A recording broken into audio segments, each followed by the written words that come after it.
আজকে আমার বড় বোনের বিয়ে। আমাদের বাড়িটা খুব সুন্দর করে সাজানো হয়েছে, চারদিকে আলো চকচক করছে। চকচক তো করতেই হবে, এই বাড়ির বড় মেয়ের বিয়ে বলে কথা। বিয়ে পড়ানো শুরু হয়ে গেছে। আপু কবুল বলার ঠিক আগ মুহূর্তে সবাইকে একসাথে জড়ো করেছে। আমি তোমাদের সবাইকে একটা কথা বলতে চাই, আমি এই বিয়েটা করতে পারবো না। আমি সহ আমার পরিবারের সবাই তো অনেক অবাক হয়ে গেছে, আপুর দিকে অবাক চোখে তাকিয়ে আছে। আপু এই বিয়েটা করতে পারবে না? বাবা গিয়ে আপুর সামনে দাঁড়ায়। কি বলছিস কি আয়ু, তো মাথা ঠিক আছে? বিয়ে করতে পারবি না মানে? হ্যাঁ বাবা, এই বিয়েটা আমি করতে পারবো না। এই বিয়ে করে আমি আমার ছোট বোনের মরা মুখ দেখতে পারবো না। আপুর কথা শুনে তো আমার চোখ বড় বড় হয়ে গেছে। আপু আমার জন্য বিয়েটা করতে পারবে না? এসব কি বলছে? আপুর কি মাথা খারাপ হয়ে গেছে? এসব তুমি কি বলছো আপু? জাঙ্কুক ভাইকে বিয়ে করলে তুমি আমার মরা মুখ কেন দেখবে? তুমি কি বলতে চাচ্ছ একটু পরিষ্কার করে বলবে? হ্যাঁ আমি বলছি, তাহলে শোনো সবাই, তে জাঙ্কুককে ভালোবাসে, ওকে না পেলে তে মরে যাবে। আপুর কথা শোনার পর আমার পায়ের নিচ থেকে মাটি সরে গেছে। বড় বড় চোখ করে তার দিকে তাকিয়ে আছি। আপু এসব কি বলছে? এত বড় মিথ্যা কথাটা সে বলতে পারলো? বাড়ি ভর্তি মানুষ, তার সামনে বাবা দাঁড়িয়ে আছে। বাবাকে আমি প্রচন্ড ভয় পাই। এই মুহূর্তে তো আমার হাত পা সব ঠান্ডা হয়ে গেছে। আপু আমাকে এভাবে ফাঁসালো কেন? এইসব তুই কি বলছিস আয়ু? তে জাঙ্কুককে ভালোবাসে মানে? আমি ঠিক বলছি বাবা, আমি এই বিয়েটা করে আমার ছোট বোনের জীবনটা নষ্ট করতে পারবো না। তাই আমি সিদ্ধান্ত নিয়েছি এই বিয়েটা আমি করব না। তে এসব কি আয়ু যা বলছে সব কি সত্য? তে চুপ করে দাঁড়িয়ে আছে, কিছু বলছে না। ভয়ে তার মুখ থেকে একটা কথাও বের হচ্ছে না। কি হলো তে? আমি তোকে কিছু জিজ্ঞাসা করছি, বল। আয়ু যা বলছে সেগুলা কি সত্য? তে প্রচুর ভয় পেয়ে গেছে, তার মুখ দিয়ে কথা বের হচ্ছে না। সে তার আপুর দিকে তাকিয়ে দেখে আপু তাকে ইশারা করেছে যে সে যা বলছে তাতে হ্যাঁ বলতে। তে কিছু করতে পারছে না, তার আপু যেটা বলবে তাকে সেটাই করতে হবে। তাই তে মাথা নাড়িয়ে হ্যাঁ বলেছে। এটা বলার সাথে সাথে তেকে তার বাবা একটা চড় মেরে বসে। তে তার গালে হাত রাখে, তার চোখ দুটো পানিতে ভিজে গেছে। তার বাবার দিকে এক নজরে তাকিয়ে আছে। তের বাবা তাকে আবারও থাপ্পড় মারতে যাবে, ঠিক সেই সময় তার মামা আরেম আসে আর তাকে থামিয়ে দিয়েছে। এইসব তুই কি করছিস জেহব? বাড়ি ভর্তি মেহমান, তার মাঝে তুই তোর মেয়ে গায়ে হাত তুলছিস? এটা করলে কি সব সমস্যার সমাধান হয়ে যাবে? চল বলছি, ঠান্ডা মাথায় কথা বলতে হবে। তে মা আয় তো আমার সাথে। তারপর তারা সবাই একটা রুমে চলে যায় যেখানে সবাই উপস্থিত ছিল। তে জাঙ্কুক, তার আপু এবং সবাই। তে মাথা নিচু করে দাঁড়িয়ে আছে আর তার মাথায় একটা প্রশ্ন ঘুরপাক খাচ্ছে। তার আপু তার সাথে এমনটা কেন করলো? সে মিথ্যা কথা কেন বলছে? আমি কি করব কিচ্ছু বুঝতে পারছি না। বাড়ি ভর্তি মেহমান, আমার মান সম্মান সব শেষ হয়ে যাচ্ছে শুধুমাত্র তের জন্য। তুই যখন একজনকে ভালোবাসিস তাহলে আগে কেন বলিসনি? তাহলে আমরা এতদূর আসতাম না। না আমাদের মান সম্মান নিয়ে এভাবে টানাটানি হতো। যে হোক, শান্ত হতে বলেছি। দেখ যা হওয়ার হয়ে গেছে। তে যদি সত্যি জাঙ্কুকের সাথে থাকতে চায় তাহলে আমরা কেন মানতে পারবো না? আর তাছাড়া তোর বড় মেয়ের সাথে তো জাঙ্কুকের বিয়েটা হচ্ছিল। আর যেহেতু তে জাঙ্কুককে ভালোবাসে তাহলে সমস্যা কোথায়? ভালোবাসা কোনো অন্যায় নয়, তাই আজকে জাঙ্কুকের সাথে তেরি বিয়ে হবে। কথাটা শোনার সাথে সাথে তের মাথায় যেন আকাশ ভেঙে পড়েছে। শেষমেশ কিনা তাকে জাঙ্কুককে বিয়ে করতে হবে, এটা ভেবেই তো তার ভয় লাগছে। কিন্তু এখন সে কিছু করতে পারবে না। তে চিন্তা করলো সে সবাইকে সত্যটা বলে দিবে, না হলে খুবই গোলমাল হয়ে যাবে। আয়ু বুঝতে পেরেছিল হয়তো তে এবার সত্যিটা বলে দিবে, তাই সে তার কাছে আসে। দেখতে সত্যিটা কিন্তু তুই আর আমি জানি, খবরদার বলছি সত্য কথা একদম বলবি না। তুই যদি কাউকে কিছু বলেছিস তাহলে তুই আমার মরা মুখ দেখবি। এসব তুমি কি বলছো আপু? আর বাবাকে এত বড় মিথ্যা কথা তুমি কেন বলেছো? দেখেছো তারা কি করছে? আমার বিয়ে ঠিক করে ফেলেছে জাঙ্কুক ভাইয়ের সাথে। আর এই জাঙ্কুক ভাইকে দেখলেই তো আমি ভয়ে কাঁপি। তার সাথে আমি কি করে সারাটা জীবন কাটাবো? আর এই সবকিছু জাঙ্কুক ভাইয়া কেনই বা মেনে নিবে? আর তাছাড়া সে তো তোমাকে ভালোবাসে আপু, তাহলে আমাকে এসবের মাঝে কেন জড়াচ্ছ? তুমি কেন কিছু বলছো না? যেটা হচ্ছে সেটা হতে দে, তোকে এত পাকামো করতে হবে না। জাঙ্কুক আমাদের আলোচনা করা শেষ। তা তোর কি তেকে বিয়ে করতে কোনো আপত্তি আছে? না বাবা, আমার কোনো আপত্তি নেই, আমি এই বিয়েটা করব। জাঙ্কুকের মুখ থেকে এমন কথা শোনার পর তে তো অনেক শক্ট হয়ে গেছে। সে নিজের কানকে বিশ্বাস করতে পারছে না। জাঙ্কুক তাকে বিয়ে করবে, তার কোনো আপত্তি নেই। তে যেন বিশ্বাসই করতে পারছে না। তে আর জাঙ্কুকের সম্পর্কটা সবাই মেনে নিয়েছে, কারোর কোনো আপত্তি নেই। কিন্তু এখনো তের মাথায় কিছু ঢুকেনি, তার মাথার উপর দিয়ে সবকিছু যাচ্ছে। কিছুক্ষণ পর তাদের বিয়ের আমেজটা আবার শুরু হয়ে গেল। কনের বেশে তেকে সাজানো হয়েছে, চোখে পানি যতটা সম্ভব সেটা আটকে রেখেছে। কি হওয়ার ছিল আর তার সাথে কি হচ্ছে? কোথায় সে তার বড় বোনের বিয়েটা উপভোগ করবে? না, এখানে তারই বিয়ে হচ্ছে। সবকিছু এখনো তার কাছে স্বপ্নের মতো মনে হচ্ছে। তেকে সাজানোর পর বিয়ের সাজে ওখানে নিয়ে আসা হয় এবং অবশেষে তাদের বিয়েটা সম্পূর্ণ হয়েছে। তের আপু ভিতরে ভিতরে তো প্রচন্ড খুশি আছে, কিন্তু তের সাথে এমনটা করার জন্য সে অনুতপ্ত। তারও কিছু করার ছিল না, এটা তার করতেই হতো। আয়ু, তোর ভীষণ মন খারাপ তাই না?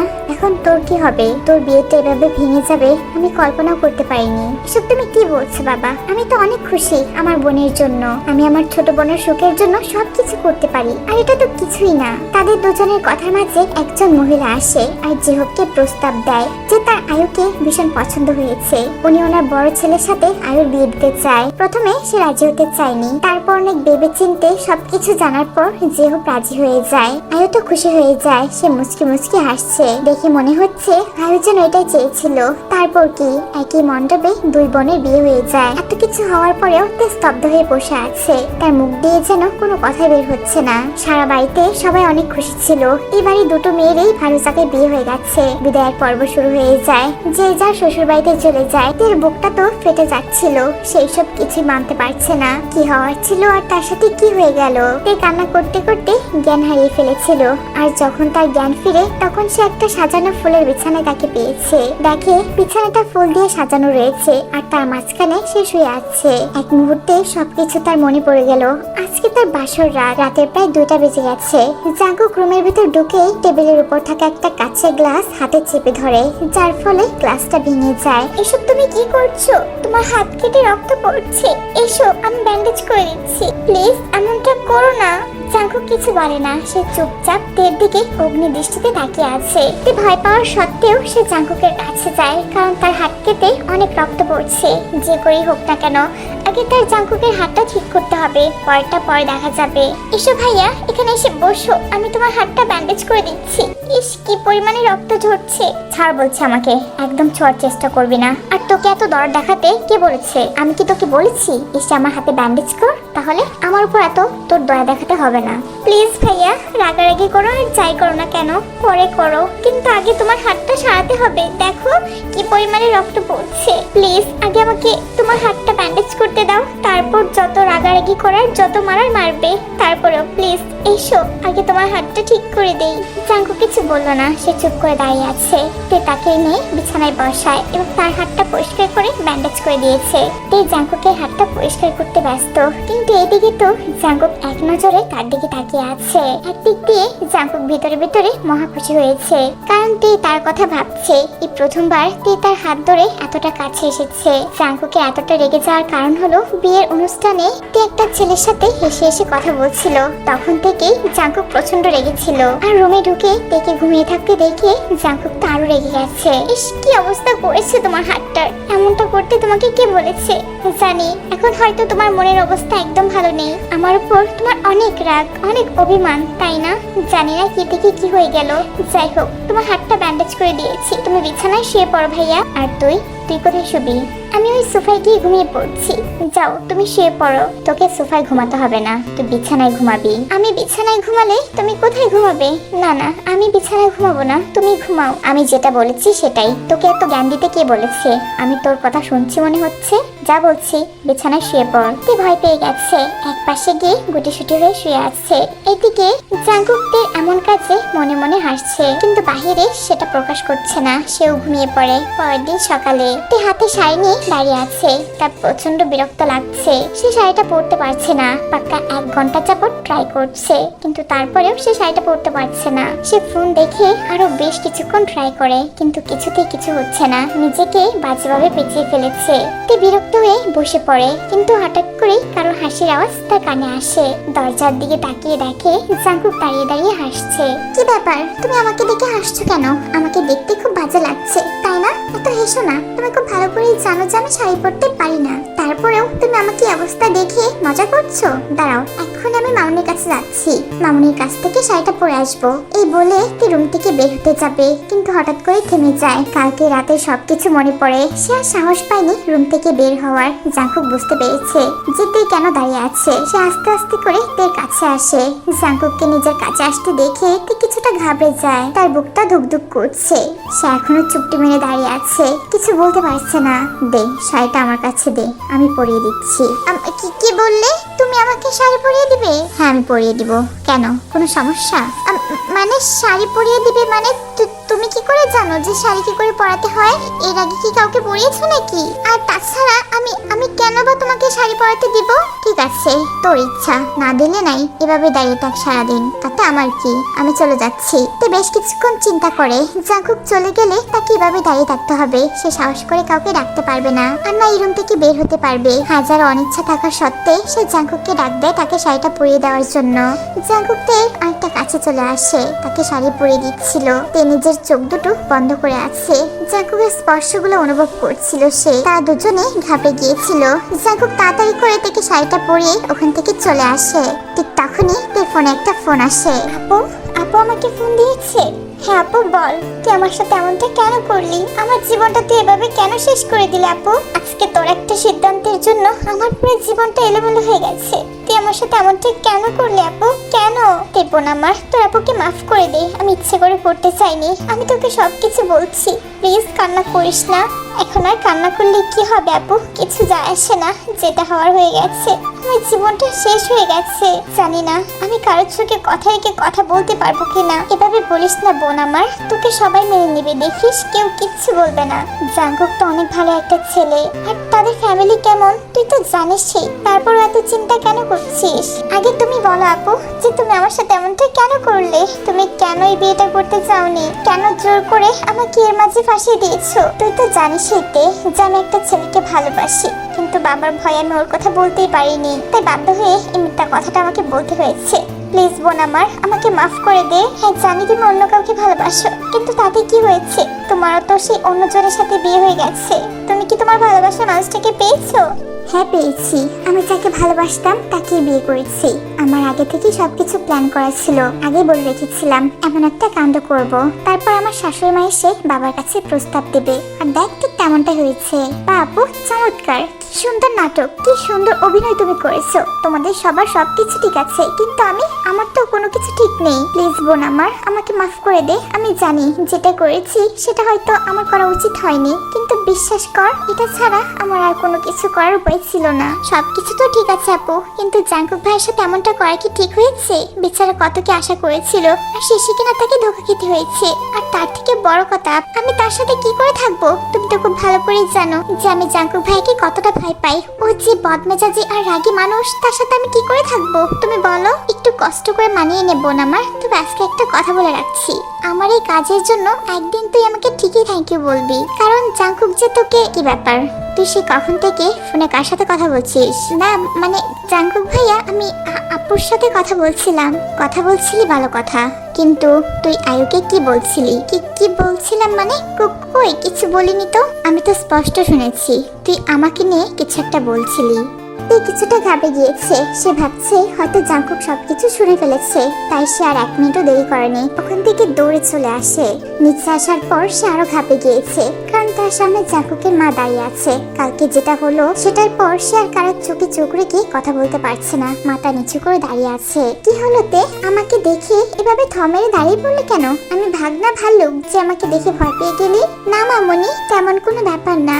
আসলে কালকে যা হলো, তারপর আমি যে কি করে তোমাদের চোখে চোখ রেখে কথা বলবো সেই সাহসটাই পাচ্ছি না। থাক আর বলতে হবে না, আমার তোর উপর কোনো রাগ নেই। যেটা আছে সেটা হলো অভিমান। কারণটা কি তুই জানিস? তুই আমায় এতটা পর মনে করেছিস যে তুই জাঙ্কুককে ভালোবাসিস, আমাকে একটা বার জানানোর প্রয়োজন মনে করলি না। আমি তো নিজেই জানি না মামুনি, তোমাকে কি বলবো।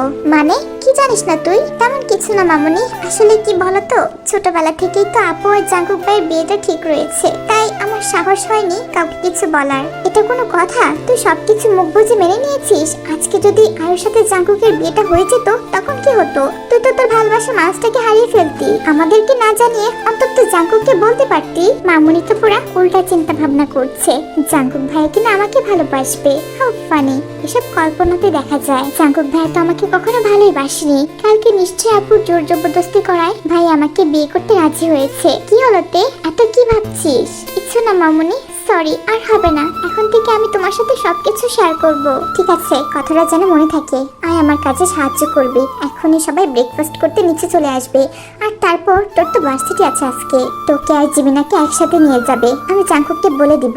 তারপর তে তার শাশুড়ি মার কাজে সাহায্য করছিল, সবাই ব্রেকফাস্ট করছে, তে মাথা নিচু করে খাচ্ছিল, চোখ তোলার সাহস পাচ্ছে না।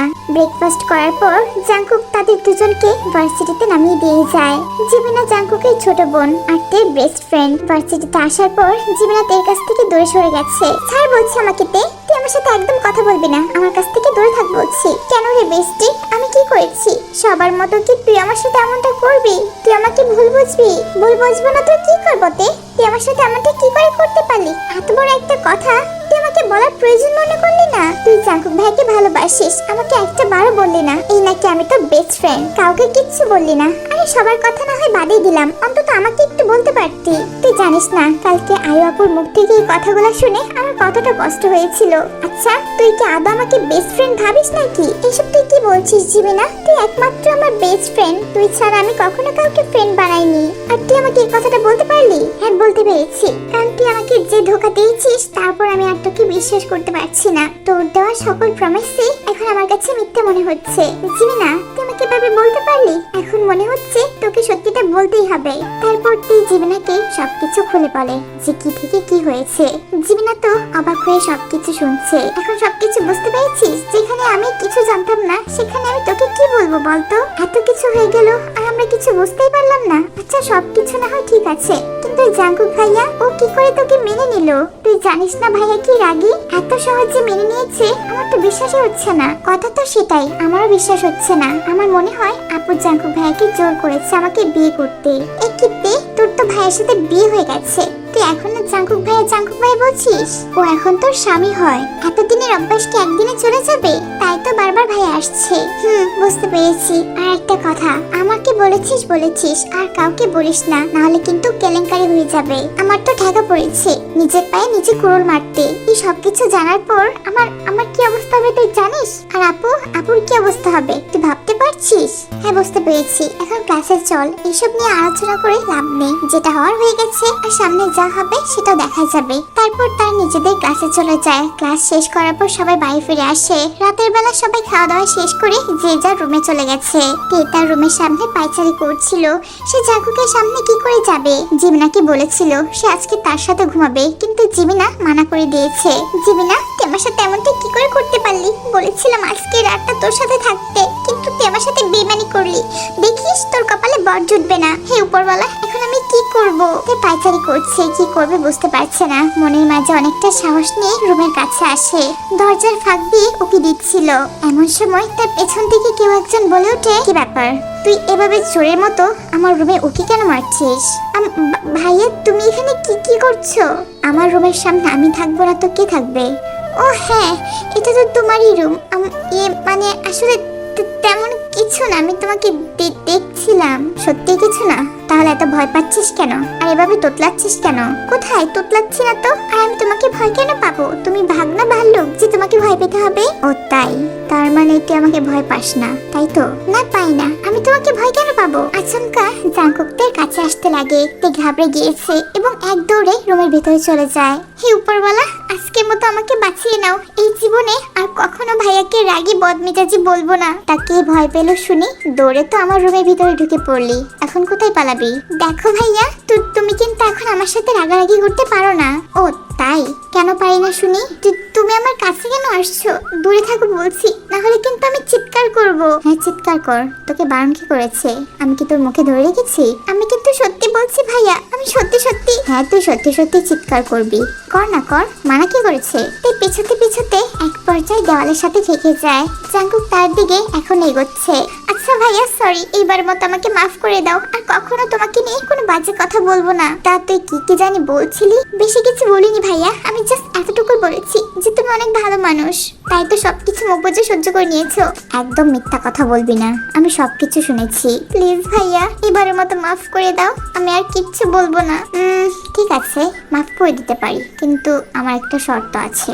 শর্ত? কি শর্ত? আজকে সারা রাত তোকে আমার মাথা টিপতে হবে। কি? আমি তোমার মাথা টিপবো? না এটা সম্ভব না, আমি পারবো না। জাঙ্কুক আর কিছু বলে না, সে সোজা তের কাছে চলে আসে এবং তার কোমরে হাত রেখে তেকে নিজের কাছে নিয়ে আসে। তাই সে আর 1 মিনিটও দেরি করেনি, সে জাঙ্কুকের দেওয়া শর্তে রাজি হয়ে গেছে। জাঙ্কুক বিছানায় শুয়ে আছে। তারপর তে তার মাথায় হাত বুলিয়ে দিচ্ছিল। জাঙ্কুকের মাথা টিপতে টিপতে তে নিজেই ঘুমিয়ে পড়েছে। জাঙ্কুক অপলক দৃষ্টিতে তের দিকে তাকিয়ে আছে। কি মায়াবী চেহারা, কিন্তু তার মাথা ভর্তি রয়েছে শয়তানি প্যাচ। জাঙ্কুক তের মুখের দিকে তাকিয়ে থাকতে থাকতে কখন যে তার ঘুম এসে গেছে সে নিজেও জানে না। পরের দিন সকালে যখন জাঙ্কুকের ঘুম ভাঙে, দেখে তে তাকে আস্তে পিস্তে জড়িয়ে ধরে আছে। তের মুখটা জাঙ্কুকের গলায় লেগে আছে। তার গরম নিঃশ্বাস জাঙ্কুকের স্কিনে এসে পড়ছে। তার সারা শরীর শিহরিত হচ্ছে। তার মাঝে অন্যরকম একটা ফিলিংস কাজ করছে। জাঙ্কুক এটাকে আর বাড়তে দিতে চায়নি। তেকে তাড়াতাড়ি করে সরিয়ে ওয়াশরুমে চলে যায় ফ্রেশ হতে। ব্রেকফাস্ট টাইমে সবাই ব্রেকফাস্ট করছিল। জাঙ্কুকের বাবা বলেছে আজকে তেকে নিয়ে তাদের বাড়ি যেতে। জাঙ্কুক কিছুই বলেনি, সোজা রুমে চলে এসেছে। হয়তো ভেবেছে জাঙ্কুক রাগ করেছে। বাবা কি বলেছে শুনতে পাসনি? আমার একটা কাজ আছে, সেই কাজটা শেষ করে তারপর এসে তোকে নিয়ে যাব। আর যদি এসে দেখি যে তুই এখনো রেডি হসনি, তাহলে কিন্তু তোকে আমি এখানে রেখে চলে যাব। শখ তো হয়েছে বেচারার, আমার বাবার বাড়ি যাচ্ছে আর আমাকেই নিয়ে যাবে না। কি হলো, বিড়বিড় করে কি বলছো? না কিছু না তো। আচ্ছা ঠিক আছে, তুমি চলে যাও, আমি রেডি হয়ে থাকবো। ওকে, আমি তাহলে চলে যাচ্ছি। যাক বাবা, ভাই তো চলে গেল, এখন এখন কি করব? আমি তো শাড়িটাই পরতে পারি না। ইস, বুদ্ধি করে যদি একটু বলতাম শাড়িটা একটু দেখিয়ে দিতে কিভাবে পরতে হয়, তাহলে তো হয়ে যেত।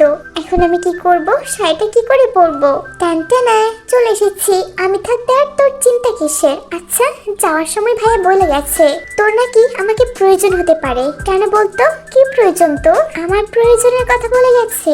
ও, বুঝতে পেরেছি। ও নিশ্চয় জেনেছে যে শাড়িটা আমি পরতে পারবো না, তাই জীবনাকে পাঠিয়েছে। ছেলেটা এতটাও খারাপ না যতটা চিন্তা করি। ও হ্যালো, এত কি চিন্তা করছিস? বল আমাকে, কেন প্রয়োজন তোর? কেন আবার প্রয়োজন? এই নে, এই শাড়িটা আমাকে পরিয়ে দে। তুই তো জানিসই আমি শাড়ি পরতে পারি না। ও, এই ব্যাপার, তাই বুঝি ভাইয়া আমাকে বলে গেছে? বুঝতে পেরেছি। আমার ভাইয়া তাহলে তোকে নিয়ে চিন্তা করে। যে ছেলে কিনা নিজেকে ছাড়া অন্য কোনো কিছু চিন্তা করতো না, আজকে সে তোর জন্য চিন্তা করছে। তোকে শাড়ি পরিয়ে দেওয়ার জন্য আমাকে ডেকে গেছে। ওয়াও, এত হাজারে বকবক করিস না তো জিমিনা। নে, শাড়িটা পরিয়ে দে, না হলে লেট হয়ে যাবে। তারপর জিমিনা দেখে শাড়িটা পরিয়ে দিয়ে সুন্দর করে সাজিয়ে দিয়েছে। তাকে দেখতে অসম্ভব সুন্দর লাগছে। তারা দুজন বেশ কিছুক্ষণ গল্প করে সিঁড়ি দিয়ে নামছিল। ওই সময় জাঙ্কুকও চলে এসেছে। জাঙ্কুককে দেখতে অসম্ভব সুন্দর লাগছিল। কালো কালার শার্ট পরেছে, কালো কালার প্যান্ট, হাতে কালো রঙের ঘড়ি, দেখতে অসম্ভব হ্যান্ডসাম লাগছে। সত্যি কথা বলতে জাঙ্কুককে ভীষণ ভালো লাগতো, কিন্তু যেদিন শুনতে পেয়েছে তার বড় বোনের সাথে জাঙ্কুকের বিয়ে ঠিক হয়েছে, সেদিন থেকে সে আর জাঙ্কুককে ওই নজরে দেখেনি। কিন্তু কে জানতো যে ঘুরে ফিরে তার সাথে এদের বিয়েটা হয়ে যাবে, যেটা সে কল্পনাও করতে পারেনি। কি হলো, এভাবে হা করে তাকিয়ে আছিস কেন? রেডি হয়েছিস তুই? হ্যাঁ, রেডি হয়েছি। দেখতে পারছো না কি সুন্দর একটা শাড়ি পরেছি? আচ্ছা বলো তো আমাকে কেমন লাগছে? একদম পেতনির মতো লাগছে। এত সাজুগুজু কেন করেছিস? এমনিতে তো ভূতের মতো চেহারা, তারপর এত মেকআপ করেছিস যে পুরো পেতনির মতো লাগছে। তোকে আমি কি করে যে সাথে নিয়ে যাব আল্লাহ জানে। মানুষে দেখলে আমার দিকে হা করে তাকিয়ে থাকবে যে এমন পেতনি আমি কি করে নিয়ে যাচ্ছি। কি বললে তুমি? আমাকে পেতনির মতো লাগছে? কোথায় ভাবলাম তুমি একটু প্রশংসা করবে, তা না, উল্টো আমাকে নিন্দা করছো। আমাকে ভূতের মতো লাগছে? ধ্যাৎ জিমিনা, তোকে আমি আগে বলেছিলাম যে আমি এমনিতেই ঠিক আছি, এমনিতে আমাকে ভালো লাগে, তা না তুই আমাকে মেকআপ করে সত্যি ভূত বানিয়ে দিয়েছিস। আরে তে, তোকে সুন্দর লাগছে। ভাই তো মজা করছে। চুপ থাক তুই জিমিনা, যেমন তুই তেমনই তোর ভাই। আমাকে খারাপ লাগছে, তুই বলবি না, আমি জানি। এমনটা কেন করলি বলতো? দেখ, তোর ভাই এখন আমাকে নিয়ে হাসাহাসি করছে। ভাই এইসব মজা করছে। চল তো তুই। না, আমি কোথাও যাবো না, আমি এক্ষুনি গিয়ে সবকিছু চেঞ্জ করে আসছি। ব্যাস, অনেক হয়েছে, তাড়াতাড়ি গিয়ে গাড়িতে বস, লেট হয়ে যাচ্ছে। আর 1 মিনিটও লেট করলে আমি কিন্তু তোকে আমার সাথে নিয়ে যাবো না বলছি। আমাকে একটু চেঞ্জ করতে দাও, আমাকে না দেখতে খারাপ লাগছে। আমি এক্ষুনি চেঞ্জ করে চলে আসছি। কোথায় যেতে হবে না, চল আমার সাথে। জাঙ্কুক তে হাত ধরে তাকে গাড়িতে নিয়ে আসে এবং ড্রাইভ করতে শুরু করে দেয়। তে চুপ করে বসে আছে আর তার বাড়ির কথা চিন্তা করছে। সে কি করে সবাইকে ফেস করবে যে ঘটনা ঘটেছে, তারপর কারোর সাথে চোখে চোখ রেখে কথা বলবে, সে সাহসটাতে পাচ্ছে না। চিন্তার মাঝে ডুবে আছে। জাঙ্কুক আর চোখে দেখে দেখছে। বেশ কিছুক্ষণ ড্রাইভ করার পর তে তার বাড়ির কাছে এসে পৌঁছায়। দরজায় কলিং বেল টিপতেই তের মা এসে দরজাটা খুলে দিয়েছে। তার মার পাশে তে আপু ছিল, যাকে দেখে তে কিছুটা অবাক হয়ে গেছে। দুপুরে খাওয়া দাওয়া শেষ করে যে যার রুমে রেস্ট করছিল। স্নিগ্ধতার বিকেলবেলা জানলার কাজ ভেদ করে সূর্যের তাপ এসে জাঙ্কুকের মুখে পড়ছে। কি অপূর্ব সুন্দরটাই না লাগছে ঘুমে ঘুরে জাঙ্কুককে দেখতে। জাঙ্কুককে যে এতটাও সুন্দর লাগতে পারে তে জানা ছিল না। এক নজরে সে জাঙ্কুককে দেখে যাচ্ছে। বাড়িতে আসার পর জাঙ্কুকের সাথে তেমন একটা কথা হয়নি তে তার বাবার সাথে কথা বলার অনেক চেষ্টা করেছে, কিন্তু সে কিছুতেই তের সাথে কথা বলতে চাচ্ছে না, যেটা তেকে খুবই কষ্ট দিচ্ছে। কি হলো, এভাবে ওখানে দাঁড়িয়ে আছিস কেন? কি চিন্তা করছিস এত? কই না তো, তোমাকে বাবা মা ডাকছে, চলো নিচে চলো। তাই বল, তা আমাকে ডাকতে এসে এভাবে প্যাঁচার মতো তাকিয়েছিলি কেন? কি বলেছো তুমি? আমি প্যাঁচা? আমাকে দেখতে কি তোমার প্যাঁচা মনে হয়? তাহলে তুমি কি? তুমি একটা হনুমান। কি বললি তুই? আমি হনুমান? তা ভুলে গেছিস তোকে আমি কি পানিশমেন্ট দিতে পারি? না না ভাইয়া, আমি কিছু বলতে চাইনি, ও তো আমি মজা করছিলাম, আসলে মুখ ফুসকে বের হয়ে গেছে। মজা করছিলি? তা তোর সাহস তো দেখছি দিন দিন বেড়ে যাচ্ছে, মনে হচ্ছে তোকে একটা উচিত শিক্ষা দিতে হবে। দেখো ভাইয়া, তুমি কথায় কথায় আমার দিকে এগিয়ে আসছো কেন? দেখো দূরে বসে থেকেও কথা বলা যায়, তাই তুমি ওখানে বসে কথা বলো, কাছে আসার চেষ্টা করবে না। হ্যাঁ, আমি তো বসে বসে কথা বলতেই পারি, কিন্তু তুই পিছিয়ে কেন যাচ্ছিস? আর কি যেন বলছিলি তুই? দেখো তুমি আমাকে প্যাঁচা বলেছো আর আমি তোমাকে হনুমান বলেছি, হিসাব বরাবর, তাই সবকিছু শোধ হয়ে গেছে। আর আর কথা বাড়িও না, সব শোধবোধ হয়ে গেছে। আর তুই এখনো আমাকে ভাইয়া বলে কেন ডাকছিস? মানে ভাইয়া বলবো না তো কি বলবো? আবার ভাইয়া বলছিস? এতদিনের অভ্যেস তো, তাই বারবার ভাইয়া বলে ফেলছি। একদিনে কি চলে যাবে? তোর তো দেখছি মুখে ভাইয়া আর ভাইয়া ছাড়া কোনো কথাই নেই। ওয়েট, আমি কিছু করছি, আজকের পর আর তুই আমাকে ভাইয়া বলে ডাকবি না। কেন? কি করবে তুমি? জাঙ্কুক সোজা তে মুখের কাছে চলে আসে। তে তার চোখ দুটো শক্ত করে বন্ধ করে ফেলেছে। জাঙ্কুক যে হঠাৎ করে তার এতটা কাছে চলে আসবে সে কল্পনা করতে পারেনি। আচমকা জাঙ্কুক তের ঘাড়ে একটা কামড় বসিয়ে দিয়েছে। জাঙ্কুকের ঠোঁটে স্পর্শ পেয়ে তের শরীর যেন বরফের মতো শক্ত হয়ে গেছে। তার পুরো শরীরটা কেঁপে উঠেছে। কামড়টা জাঙ্কুক বেশ জোরে দিয়েছিল, কিন্তু তে তার দুনিয়াতে হারিয়ে গিয়েছে। তে তার অনুভূতিতে হারিয়ে গিয়েছে। তার কাছে এই ব্যথা কিছুই মনে হচ্ছিল না। এটা হলো তোর শাস্তি। আজকে থেকে যতবার তুই আমাকে ভাইয়া ডাকবি ততবারই এই শাস্তি তোকে পেতে হবে। এটা বলে জাঙ্কুক ওখান থেকে চলে যায়। আর তে এখনো হাবলার মতো দাঁড়িয়ে আছে। যা বলে গেছে সব যেন তোর মাথার উপর দিয়ে চলে গেছে। তে আয়নার সামনে গিয়ে নিজের ঘাড়ে হাত রেখে দেখছিল। পুরো জায়গাটা জাঙ্কুকের দাঁতের ছাপ বসে পড়েছে। ইস, শয়তানটা কি করেছে? এত জোরে কামড় দিয়েছে যে রক্ত বের হয়ে গেছে। জায়গাটা ভীষণ জ্বালাপোড়া করছে। এই রে, এখন আমি বাইরে যাব কিভাবে? সবাই দেখলে কি ভাববে বলতো? ধুর, এখন আমি কি করব? আমারই তো দোষ, সারাদিন শুধু আমি ভাইয়া ভাইয়া করি। এখন থেকে মুখে লাগাম দিয়ে থাকতে হবে, না হলে ওই শয়তানটা আমাকে আবার ব্যথা দিবে। তে তার চুলগুলো ছেড়ে ঘাটটা দেখে নিয়ে রুম থেকে বের হয়ে আসে। তে আর জাঙ্কুক এখন তার বাবা মার সামনে দাঁড়িয়ে আছে। তার সাথে কথা বলার জন্য তে বাবা মা ডেকেছে। কি ব্যাপার তে, এখানে মন খারাপ করে দাঁড়িয়ে আছিস? কিছু কি হয়েছে?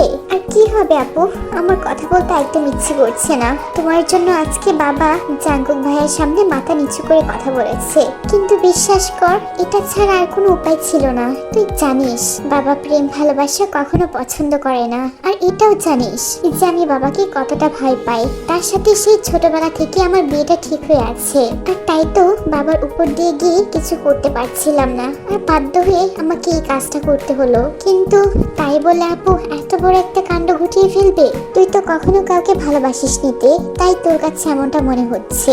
কিন্তু যেদিন কাউকে সত্যিকারে ভালোবেসে ফেলবি সেদিন দেখবি তোর মনে হবে আমি তোর সাথে কোনো ভুল কাজ করিনি। আর আমি যেমন জাঙ্কুককে ভালোবাসি না, তেমনি জাঙ্কুকও আমাকে আইও আর বলতে পারলো না। এর মাঝে তার ফোনটা বেজে ওঠে। তোর ভাই আমাকে ফোন করেছে। একটা কথা, প্লিজ বোন, মন খারাপ করিস না, কষ্ট পাবি না, দেখবি সময়ের সাথে সাথে সবকিছু ঠিক হয়ে গেছে। আয়ু চলে যায় তার হাজবেন্ডের সাথে কথা বলার জন্য। আর এখানে তে আয়ুর কথাগুলো ভাবছে যে সত্যি কি সে কখনো কাউকে সত্যিকারে ভালোবাসতে পারবে। সে বসে বসে চিন্তা করছিল। পরের দিন তারা বাড়িতে ফিরে চলে যায়, কারণ জাঙ্কুকের একটি ইম্পর্টেন্ট কাজ পড়ে গিয়েছিল। বাড়িতে এসে ফ্রেশ হতে ওয়াশরুমে যায়। যেন ওয়াশরুমে গিয়েছে অমনি পা পিছলে পড়ে গেছে। সে ফ্রেশ হতে চেয়েছিল কিন্তু পাটা স্লিপকে পড়ে গেছে। মাথা নিচু করে এখন তে বিছানার উপর বসে আছে। সবাই তার দিকে রাগি লোক নিয়ে তাকিয়ে আছে, বিশেষ করে জাঙ্কুক। মনে হচ্ছে এখনই তার 12টা বাজিয়ে ফেলবে। তের চিৎকার শুনে জাঙ্কুক ওয়াশরুমে এসে দেখে তে ফ্লোরে পড়ে আছে আর কান্না করছে। সে তাড়াতাড়ি থেকে কোলে করে বিছানায় বসিয়ে দেয়। কি রে তে, এটা তুই কি করে করলি? তুই কি চোখে দেখতে পারিস না? এটা তুই কি করে করতে পারলি? এখন যদি পায়ের কোনো ক্ষতি হয়ে যায় তখন? সরি মামনি, আমি ফ্রেশ হতে গিয়েছিলাম কিন্তু কিভাবে যে পড়ে গেছি নিজেও জানি না। তোকে কিছু বুঝতে হবে না, আমি জানি তুই কেমন মেয়ে। তুই সবকিছুতে লাফালাফি করিস বেশি। আয় দিকে আয়, পায়ে মলমটা লাগিয়ে দে। ইস কি হালটা না করেছিস, পাটা ফুলে গেছে। মামনি, তোমার ছেলেকে বলো না অন্যদিকে তাকাতে। দেখো আমার দিকে কি করে তাকিয়ে আছে, মনে হচ্ছে আমাকে এখনই গিলে খাবে। এই মেয়েকে নিয়ে আমি কি করব মা, বলো তো? নিজের একটু খেয়াল রাখতে পারে না। দেখো পায়ের কি অবস্থা করেছে। আচ্ছা তোর কি চোখ আদৌ আছে? চোখে তুই ঠিক মতো দেখতে পারিস? আমার তো এখন সন্দেহ হচ্ছে কিভাবে হেঁটে যেতে হয় সেটাও জানিস না, ইডিয়েট একটা। জাঙ্কুক রাগে গজগজ করতে করতে ওখান থেকে চলে যায়। ধুর, ভাল লাগে না, এমনি তো মনটা খারাপ ছিল, তার উপর পায়ে ব্যথা পেয়েছি, আর তার উপর ভাই আমার উপর কি পরিমাণে রাগ করে আছে। আল্লাহ জানে এখন আমার সাথে কি করবে। রাত্রি 9টা বাজে। তে একা একা বসে আছে। সেই যে সকালবেলা জাঙ্কুক গিয়েছিল রাগ করে, তারপর সে আর তের কাছে আসেনি। তে মন খারাপ করে বসেছিল। এর মাঝে সে খেয়াল করে জাঙ্কুক একটা প্লেট নিয়ে তার কাছে এসে বসেছে। সারাটা দিন তো কিছুই খেলি না, মা তো খাবার নিয়ে এসেছিল। খেলি না কেন? হাকর, আমি খাইয়ে দিচ্ছি। ইয়ে মানে ভাইয়া, তুমি আমাকে খাইয়ে দিবে? আবার ভাইয়া বলছিস? মনে নেই আমি কি বলেছিলাম? ও সরি ভাইয়া, ও দুঃখু, সরি, প্লিজ রাগ করো না, আমি চেষ্টা করছি, দিয়ে দিয়ে ঠিক হয়ে যাবে। এখন আর প্লিজ কোনো শাস্তি টাস্তি দিও না, এমনিতেই অনেক যন্ত্রণা সহ্য করছি, আমার পাটা ভীষণ ব্যথা করছে। তের কান্নামাখা কথা শুনে জাঙ্কুকের বুকে ব্যথা অনুভব করছে। তারও কষ্ট হচ্ছে তেকে এই যন্ত্রণার মাঝে দেখতে পেয়ে। তার সাথে সাথে তের উপর রাগও হচ্ছে। মেয়েটা নিজের একটু খেয়াল রাখতে পারে না, ব্যথা তো করবেই। ওরকম পাগলের মতো কাজ করলে তো ব্যথা পাবি। জানি না কিভাবে পড়ে গেছিস। আর হ্যাঁ, যা হয়েছে ভালোই হয়েছে, বেশি লাফালাফি করিস না, এখন বিছানায় বসে থাক, স্টুপিড মেয়ে একটা। আজকে অসহায় পেয়ে আমাকে ইচ্ছে মতো কথা শোনাচ্ছে। একদিন তো আমারও সময় আসবে, তারপর বোঝাবো আমি। কি হলো, এত কি চিন্তা করছিস? বলেছি না হা করতে, হাকর বলছি। মা বললো তোকে খাবার খাইয়ে দিতে, তাই খাবারটা নিয়ে এসেছি। তাই চুপচাপ আমার সময় নষ্ট না করে তাড়াতাড়ি খেয়ে নে। হাকর বলছি। হ্যাঁ হা করছি, এত ধমকানোর কি আছে? ভাইয়ার ধমক শুনে আমি তাড়াতাড়ি খাবারটা খেতে শুরু করেছি। এই প্রথমবার ভাই আমাকে নিজের হাতে খাইয়ে দিচ্ছে। এটা তো আমার ভাবতে অবাক লাগছে। এটা আমি কল্পনা ভাবতে পারছি না যে ভাই আমাকে নিজের হাতে খাইয়ে দিচ্ছে। এর আগে যতবার ভাইয়ার সাথে দেখা হতো ততবারই আমাকে বকা দিয়েছে। কোনো ছেলের সাথে কথা বললে আমাকে মন্দচারী বলেছে, রাগারাগি করতো, বেশ কয়েকবার থাপ্পড়ও মেরেছিল। আর রাগের কথা কি বলবো, রেগে গেলে আমাকে খুব কড়া শাস্তি দিত। কিন্তু আজ এই প্রথমবার ভাই আমাকে খুব কম বকা দিয়েছে। সে আমাকে খাইয়ে দিচ্ছে আর আমি তার দিকে অপলক দৃষ্টিতে তাকিয়ে আছি। এই মুহূর্তে ভাইকে সত্যি অন্যরকম লাগছে। কে বলবে এই ছেলেটা এতটা বদমেজাজি আর রাগী ছেলে? কেন জানি না ভাইয়ার প্রতি এক অদ্ভুত ভালো লাগা কাজ করছে। আজ বুঝতে পারছি ভাইয়া আসলে বাইরে থেকে যতটা রাগে দেখায়, আসলে ভাইয়া ততটা রাগী না, ভেতরটা হয়তো অনেক নরম। জাঙ্কুক তেকে খাইয়ে দিয়ে রুম থেকে বের হয়ে যায়। রাত্রি 12টা বাজে। জাঙ্কুক রুমে ঢুকে লাইট অফ করে দিয়েছে। তারপর এসে বিছানার পাশে বসলো। জাঙ্কুকের দৃষ্টি পড়েছে তের মুখের দিকে। জ্যোৎস্না ভরা রাতে জানলা বেদ করে চাঁদের আলো এসে তের মুখে পড়ছে। কতটা মায়াবী না লাগছে তেকে। জাঙ্কুকের হাত অটোমেটিকলি চলে যায় তের মাথার কাছে। কতই না মায়াবী লাগছে তোকে তে, অসম্ভব সুন্দর। এমন মেয়ে আমি জীবনেও দেখিনি। পাগলি মেয়ে একটা। সরি, পাগলি বউ আমার। এই পাগলিটার জন্য সেই ছোটবেলা থেকে পাগল আমি। অথচ এই পাগলিটা আজও বুঝতে পারলো না আমার মনের কথাটা। কবে তুই বুঝতে পারবি তে যে আমি তোকে কতটা চাই, তোর মাঝে আমি কতটা আসক্ত। তুই তো শুধু আমাকে ভয় পেয়ে গেলি, কখনো ভালোবাসতে পারলি না। তবে আমি জানি আজ না হয় কাল একদিন তুই ঠিকই বুঝতে পারবি। আর আমি শিওর একদিন তুই আমাকে ভালোবাসবি, হয়তো আমার চেয়েও বেশি ভালোবাসবি। কিন্তু কবে পাগলি? আমি তো সেই দিনটার জন্য অপেক্ষা করছি। আমি যে আর ধৈর্য ধরতে পারছি না। কবে আসবে সেদিন? তোর মুখ থেকে ভালোবাসার কথা শোনার জন্য আমি ব্যাকুল হয়ে আছি। কবে এই ব্যাকুলতার অবসান ঘটবে? কবে? আমি জানিতে তোকে আমি যেভাবে বিয়েটা করেছি সেটা হয়তো করা উচিত হয়নি, কিন্তু কি করব বল, আর তো কোনো উপায় ছিল না। সেদিন তোকে এভাবে বিয়ে না করলে হয়তো সারা জীবনের জন্য তোকে আমি হারিয়ে ফেলতাম। তুই আমাকে ভালো নাই বাসলি, আমার চোখের সামনে তো থাকবি, এটাই আমার জন্য অনেক। জাঙ্কুকে একটা দীর্ঘ শ্বাস ফেলে তের কপালে চুমু এঁকে দিয়েছে আর তারপর তাকে জড়িয়ে ধরে ঘুমিয়ে পড়েছে।